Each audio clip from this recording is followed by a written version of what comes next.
کون سا ہے، پاکیزہ پانی کون سا ہے؟ لوگ کہتے ہیں کہ حضرت اسماعیل علیہ السلام کے جو قدموں سے جاری ہوا آب زمزم وہ بہتر ہے، وہ بڑا مبارک ہے، یقیناً بڑا مبارک ہے۔ مکہ پاک جاتے ہیں، مدینہ طیبہ جاتے ہیں، بار بار پیتے ہیں، دل ٹھنڈا ہو جاتا ہے، مگر خدا کی قسم حدیبیہ والوں پر ہماری جانیں قربان، ان صحابہ کو جو پانی پینے کو ملا نا، ہم تو وہ بات سن کے ایمان تازہ کرتے ہیں۔ ہوا کیا تھا، 1500 صحابہ ہیں، عمرہ کرنے جا رہے ہیں، مدینہ پاک سے مکہ جانا ہے، راستے میں پڑاؤ ڈالا گیا، صحابہ آ کے کہتے ہیں حضور پانی نہیں ہے، تھوڑا سا پانی رہ گیا، وضو بھی کرنی ہے، جانور بھی پیاسے ہیں، ہم بھی پیاسے ہیں۔ ارے صحابہ سے کوئی تو کہتا پانی چاہیے تو کسی آس پاس کنویں پہ ڈھونڈو، پانی بھی تمہیں نبی پاک کے پاس سے لینا ہے۔ سب کا عقیدہ تھا نہیں سنتا ہی نہیں، مانگنے والا تیرا۔ نبی پاک نے فرمایا ایسا کرو جتنا پانی ہے سب جمع کرو۔ سارے صحابہ نے مل کر جمع کیا۔ روایت کے الفاظ ہیں ایک برتن بھی پورا نہیں بھرا، یعنی سب نے اپنی چھاگل اپنے تھرموس کہہ لیں سب ڈالے، اتنے سارے صحابہ سے ملا کر بھی اتنا پانی نہیں تھا کہ ایک پورا برتن بھرتا۔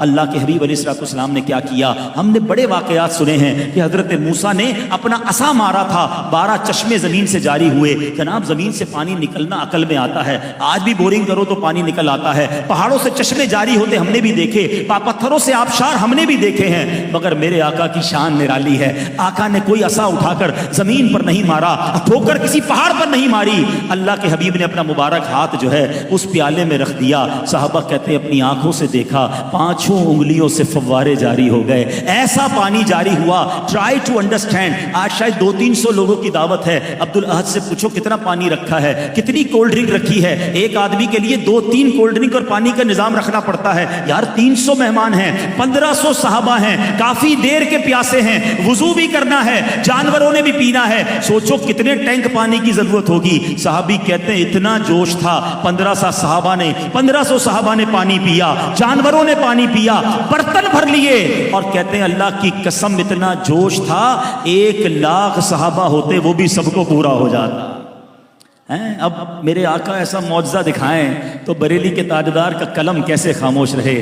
آپ کیا کہتے ہیں؟ فرماتے ہیں انگلیاں ہیں فیض پر ٹوٹے ہیں پیاسے جھوم کر، انگلیاں ہیں فیض پر ٹوٹے ہیں پیاسے جھوم کر، ندیاں پنجاب رحمت کی ہے جاری واہ واہ۔ حضرت قتادہ کی آنکھ کی بات کروں یا صحابہ کی ٹوٹی ہوئی پنڈلی کی بات کروں، کسی صحابی کو لکڑی پکڑاتے وہ نورانی ہو جاتی، کسی حبشی کے چہرے پر ہاتھ پھیرتے تو وہ نورانی ہو جاتا۔ ارے کس کمال کی اور کس اختیار کی بات کروں۔ ارے آج تک ہم نے سنا ہے کوئی کسی کو مال دے سکتا ہے، کوئی کسی کو کھانا دے سکتا ہے، چلو کوئی کسی کا علاج بھی کر سکتا ہے، مگر یہ کبھی نہیں سنا تھا کہ جناب کوئی کسی کو یادداشت اور حافظہ بھی دے سکتا ہے۔ حضرت ابو ہریرہ کہتے ہیں آقا کے قدموں میں ہی رہتا تھا، مگر پرابلم یہ تھا روز حدیث سنتا تھا، یاد نہیں ہوتی تھی، سبق یاد نہیں ہوتا تھا، بڑا افسوس ہوتا تھا، اتنی پیاری موتیوں جیسی باتیں سنتا ہوں مگر حافظے میں کیوں نہیں رہتی۔ صحابہ کو پتا تھا what ever problem solution in the court of رسول پاک۔ چلو آقا کی بارگاہ میں پہنچ گئے، حضور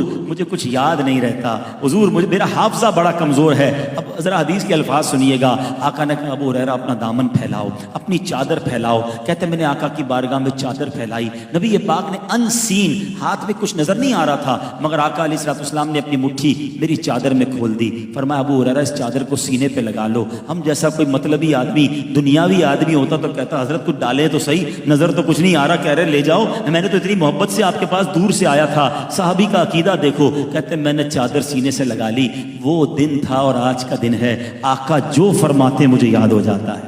اور اس کا مظہر پتہ ہے کیا ہے؟ علماء بیٹھے ہیں، سارے صحابہ میں جس صحابی نے سب سے زیادہ حدیث روایت کی نا وہ حضرت ابو ہریرہ رضی اللہ تعالیٰ عنہ ہیں، یعنی اس سے پہلے انہیں یاد کچھ نہیں ہوتا تھا اور آقا نے وہ عطا فرما دیا کہ اب جو نبی پاک